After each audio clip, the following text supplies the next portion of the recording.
we're going to start. Today I'm privileged because I have a guest with me here in the studio, and she's one special lady. She's got an amazing story. We met at one of the event, and I was amazed when I heard your story, and I thought it would be great if we can have this opportunity and to speak to you. So welcome, Mama Tina Udemz, and so thank you very much for inviting me. It was amazing meeting you that day, and now coming here to talk to you about certain things. I appreciate that, and there are a lot of things happening to people in this world. Yeah.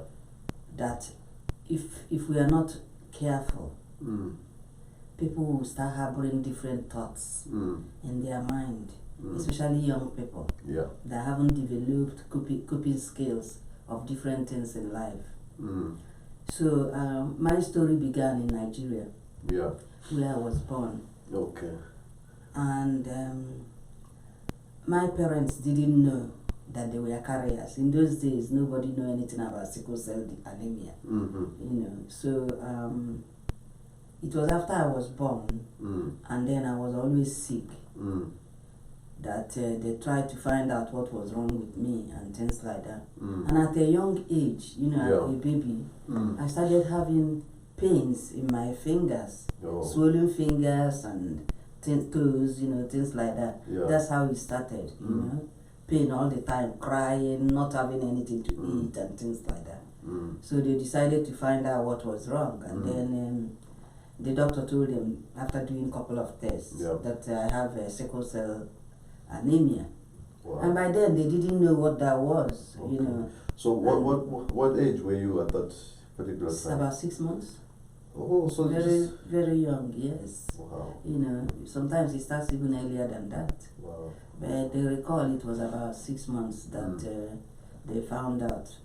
After I've been sick for a couple of times. That's when they found out I have a sickle cell anemia. Wow. And that's when they tried to find out what that is and things like that, And like I said, in those days, they didn't know anything about being a carrier. But and you're talking about... my parents were carriers, both of them. Yeah, and that's been Africa. Yeah. Where sometimes you don't even have good facilities to... Oh, yeah. I mean, in those days, we don't really have much facilities. But what they then found out is that my dad had a AS, which is the genotype, which is he's a carrier, and my mom had the same thing, she was a carrier. And then when both of them had me, I was the one with sickle cell anemia. It's normally 1 in 4 chances in a family to get sickle cell anemia. My brothers and sisters, they had AA and AS and things like that, but I was the only one with SS.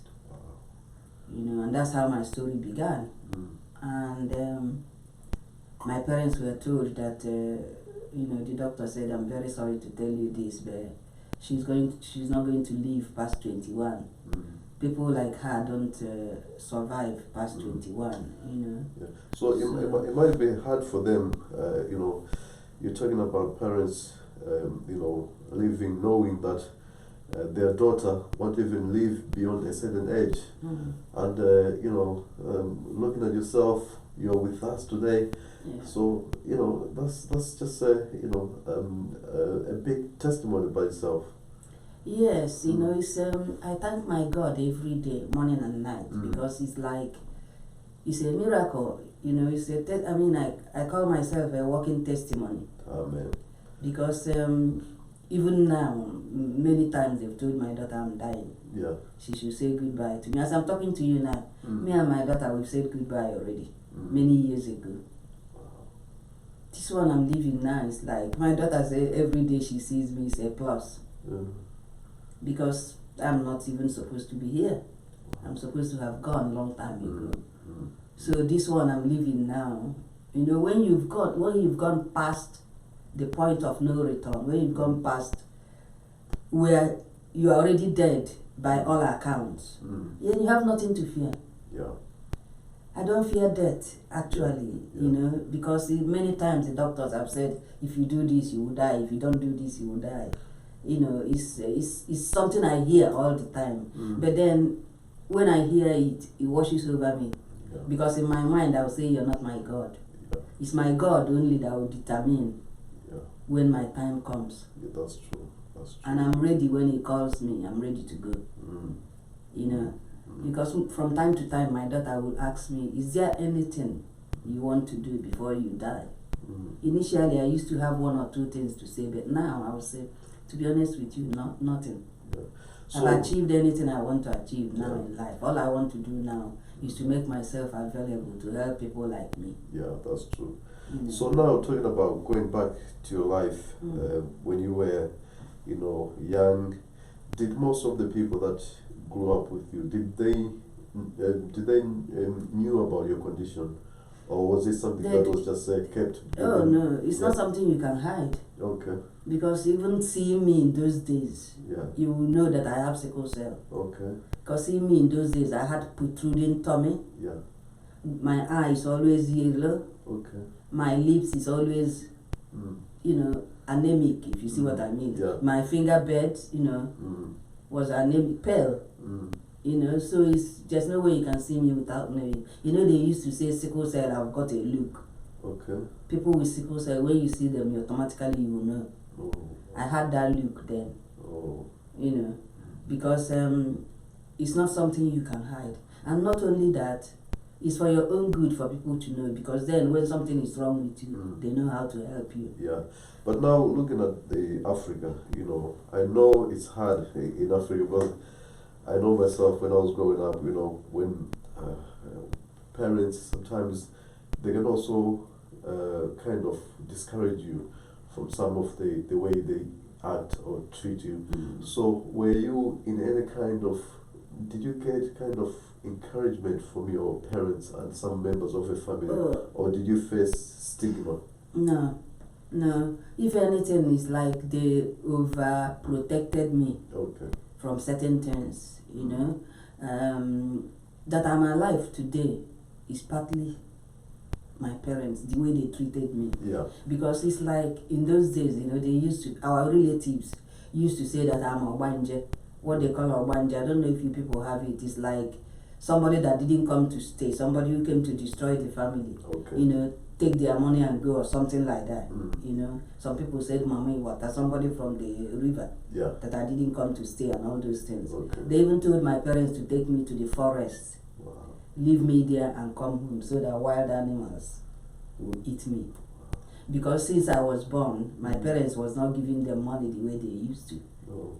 So they got upset and said that I was sent to finish my parents' money, because before my dad is paid, I've already spent all his money by going to hospital. Yeah. So he doesn't have enough to give them. Yeah. And that's how they dealt with it. Is to say that if I'm killed by wild animal, then they will get back all the money they used to get. They will start again. That kind of thing. So now we are here in the United Kingdom, and you've been somebody who has been advocating, sickle cell and trying to raise awareness on the dangers. But can you tell me now, you're coming to the UK, and what was it like when you came here? Did you get the kind of support that you expected? To be honest with you, coming to UK, the first time I came to UK was for treatment. Okay. Because I had sequestration of the spleen. My spleen was getting bigger because it was sucking all my blood. Yeah. And sometimes people with sickle cell get that. Okay. So I was having it, and they said if I don't get surgery, I will die. So my dad had to sell everything he owned to send me to UK. Yes, for surgery. So what age? That was 1981. 81. I'm not sure. I was born 59, so you do the calculation. Okay. Yeah. So that's when I came. The first time I came to UK, Central Middlesex Hospital. Okay. That's where I did my splenectomy. So after your parents sacrificing everything, everything they own to send me to UK to do surgery. Wow. and I came here and did the surgery in 1981. Mm.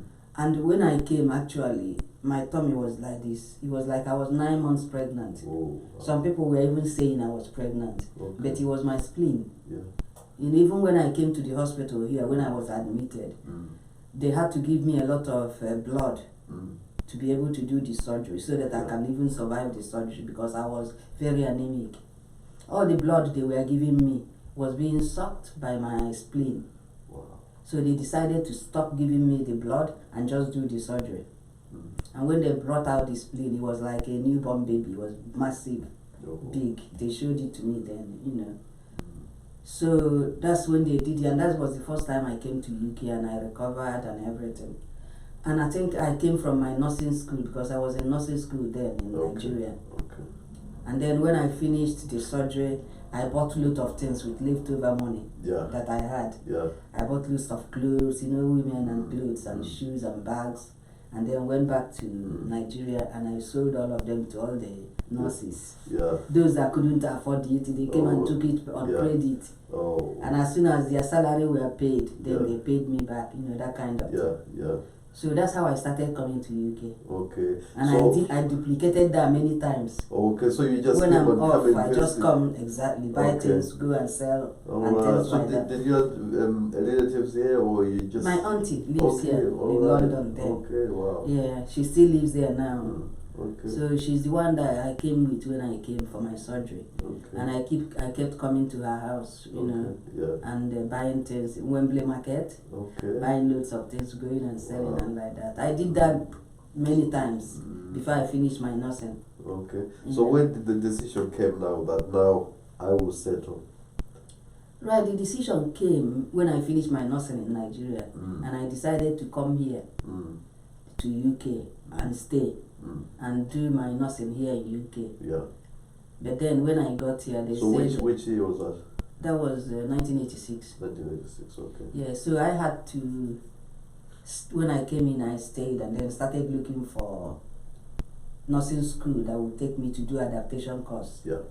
You know, it was difficult then, because once they take you, you will do it for 6 months without pay. Okay, all right. So I had to do nursing here in Barnett's General Hospital for 6 months without pay until I qualified then. Yeah. So that's how it came about. And then when I qualified, I got a job and so on, and that's how I stayed over. Okay. So going back to you being somebody, because I've heard that once you have a condition like sickle cell, it's a condition that stays with you for the rest of your life. So how have you coped from the time that you finished your nursing and to where you are today? What sort of things have you gone through? Because you're still alive, and you say that you know people thought that you're not going to live to see this, you know. Yeah, but the thing is, you see, I'm not going to say it's been easy, because it hasn't. I have gone through quite a lot in my life. Yeah. Even in my working life, you know, things like that. So, for example, you know, sickle cell anemia can damage a lot of organs in your body.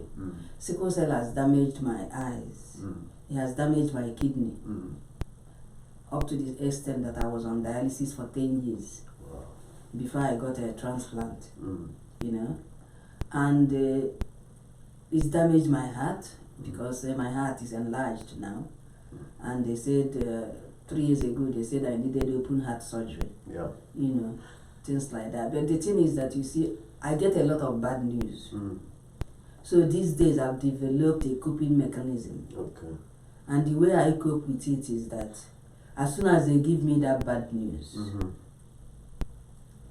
I will listen to it. I listen to everything they are saying. And as soon as I leave the doctor, I will say, God, I thank you for my life. So this bad news is from the doctors? Oh yeah, they're the ones that give me bad news all the time. It's like anytime I see a doctor, it's bad news. If I tell you the amount of doctors I see in a week sometimes, Sometimes I go to hospital 4 times a week. I see the hematologist who deals with my sickle cell. I see the cardiologist that deals with my heart. I see the renal doctor that deals with my kidney. I see the optician that deals with my eyes. I see. So it's like, sometimes it's, to be honest with you, sometimes I feel as if all my body is full of spare parts. That I feel like that sometimes. In as much as I try to control what they put into me, I try to control the type of surgery I do. Yeah. As I am talking to you now, I have about 4 or 5 surgeries pending, which I've refused to do for a long time now. I have my knee surgery, 2 knees they wanted to do, and I said forget it. If it's just the pain, I can handle the pain. I've got more important surgeries to do, and I do the most important ones. Like in May, I did a parathyroid surgery in my neck. Because it was affecting me and things like that. And so the one in my knee, I'm not going to bother about that. The one in my, they say it's hernia or something. I'm not even bothering about that. So I choose the type of surgeries I do because I know that I cannot do all of them. If not, I'll be in hospital every day. And the thing is that sometimes when I see, for example, if I see somebody that have not seen me before, that doesn't know me before, immediately they want to send me to hospital. For example, in this month gone now, I've had 2 doctors called me middle of the night. On one occasion, the doctor called me and said, we've got your blood test. And it's very bad and we want to send the ambulance to take you to hospital. And I said, what is the problem with it? She said to me, your kidney is not performing very well and we think you should be in hospital. And I said, what is the EGF? He said it's 8.3. I said, oh, don't worry about it. I know it was 8 before. I've known that it's that bad. I said, but you see, I control my body with my mind. I don't need to go into hospital this night. If it gets worse, I'll go and see the doctors. But the doctors already knows that is what it is. And they are doing something to control it. I can't go to hospital this middle of the night. And then she started preaching and thinking, he said, this 8 is like 0. It's like your kidney is not even working at all, I said, yes, I understand that. I'll see the doctor in the morning, that kind of thing. So somebody, if you see it from somebody's eye, a new person that doesn't know me, if you see the panic in their eye when they see my blood results or when they see me, some of them will look at me, look at my notes. One doctor looked at my notes and when he was doing that, I know what he was thinking. So I burst out laughing. I said, let me tell you, you don't have the wrong patient, neither do you have the wrong note. It's me here, and that is my notes. And the notes is like that. Wow. And he said, I don't understand. I said, you don't have to understand. Well, the only thing for you to understand is that it's the right patient. And it's the right notes. Wow. But if you have any question to ask me, ask me. So it's the doctors are baffled and they tell me all the time. Because they see the notes and they will be thinking the person they are going to see is one frail old lady that is at the last leg. Feeling sorry for feeling sorry for myself. And then I walk in gallantly. The one doctor said, you walk in all in red as if you're going to a party. And then I'm thinking, this is not the person I'm supposed to see, until I said, yes, it's me. It's not, you're not mistaken, that kind of thing. So all this, this is a big testimony. So all this, to yourself, what do you think? What do you? How do you see it? Do you think it's the work of God or what? Of course. If it's not God, I won't be here now. It's not work of a human being. I think God has got something He wants to use me for, which every day I say to Him, I am here at your service. Whatever it is, let me know. I say, I have done my nursing for 30 years. I'm now retired. But I am still not giving up because I know, especially people that are suffering in Nigeria, for example, for more than 10 years now, I have been paying for 2 men and 2 women to do dialysis in Nigeria. I used to send money to my sister when I wasn't able to travel to Nigeria. And then on one occasion when they said I can travel, September last year, I went to the hospital and saw some people. And some people doing dialysis there. I paid for 2 women and 2 men doing dialysis there, so that they can keep the money they have and use it for next time.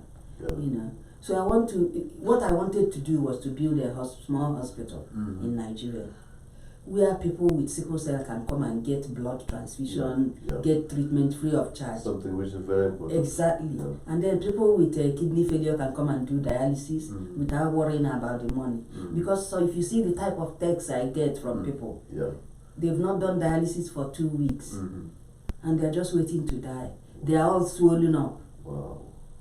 You know, and the worst part of it is that there is no help anywhere. And some of them with my number will text me and say, please, Justina, help me. I've not done dialysis for a long time now. And I'm so swollen, I can't breathe and things like that.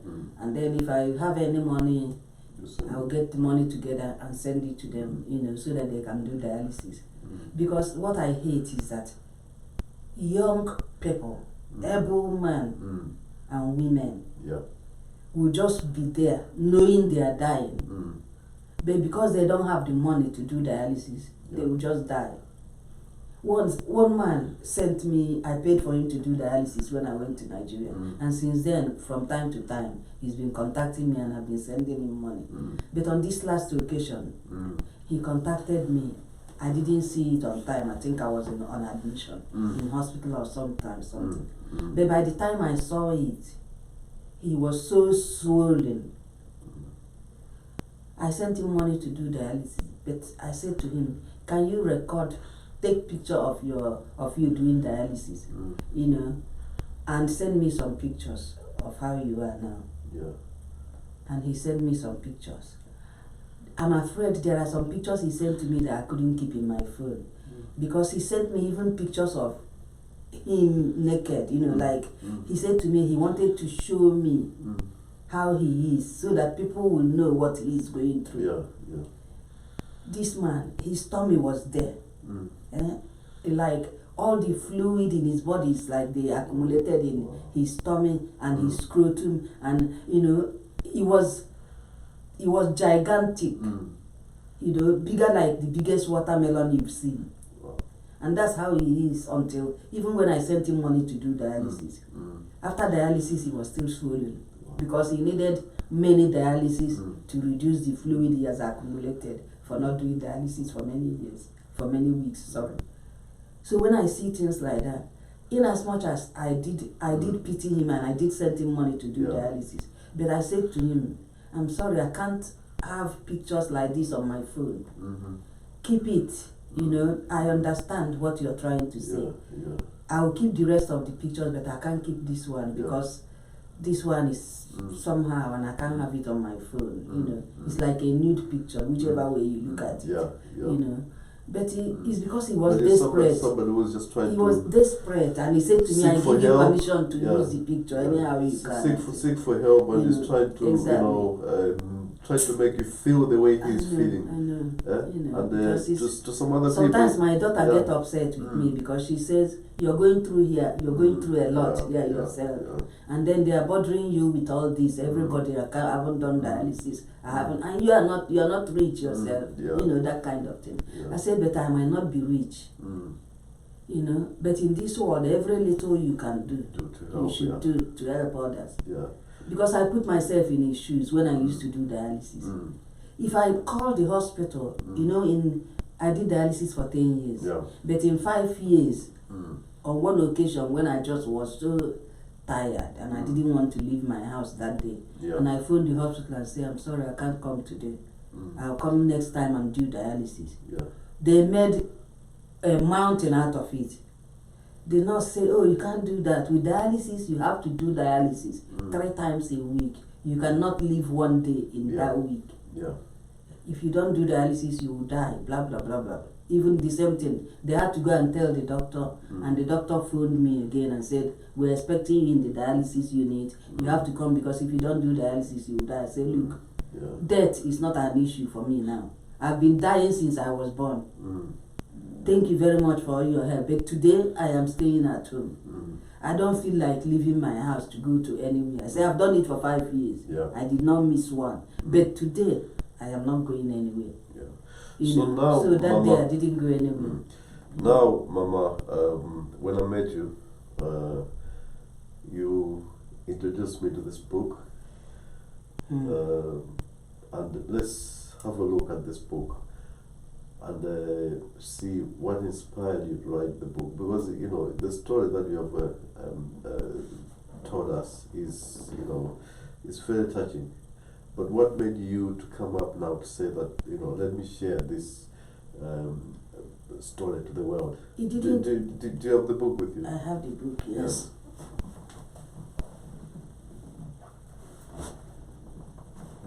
It's not something I did lightly. Yeah. A lot of people have been telling me for a long time to write this book. Yeah. A friend of mine said, you know, I think people need to know what you're going through, and they need to know how you're coping. Yeah. Because I know what you're going through, and I see you all the time laughing and smiling as if nothing is wrong with you, things like that. You know, people need to know. People in the world need to know, because you go through a lot. 1 minute you're in intensive care. The next time I see you, few weeks down the line, you're driving around, smiling and laughing, and as if you haven't been through anything. You know, so you should, even doctors and nurses, my colleagues in those days, were telling me to write the book.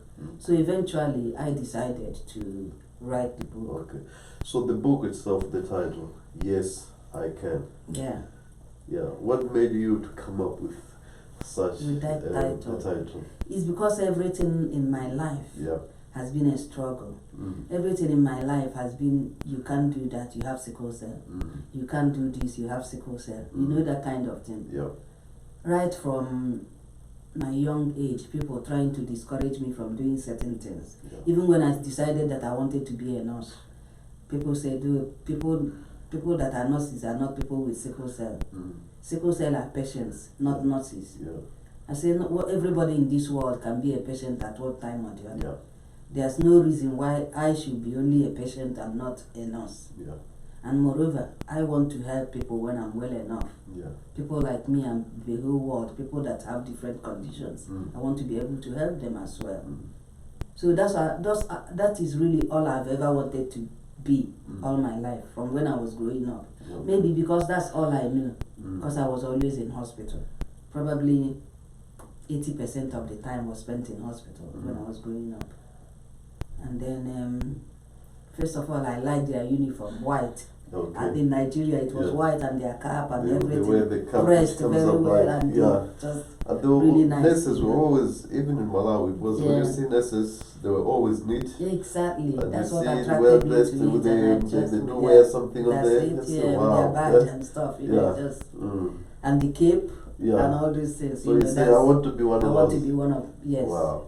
And that's all. You know, sometimes children, when they are growing up, they want to be musician or they want to be actress or whatever. Me, all I wanted to be is a nurse. And you managed to achieve the And I achieved that, but it wasn't easy. Yeah. Sometimes my exams, I took them from hospital bed. Okay. Because of the stress. One thing that starts my crisis is stress. Yeah. If you have stress, I start sickling. You know, one of the other things that start my crisis is cold. And during winter, I have a lot of crisis. But my house is always hot, winter or summer or whatever.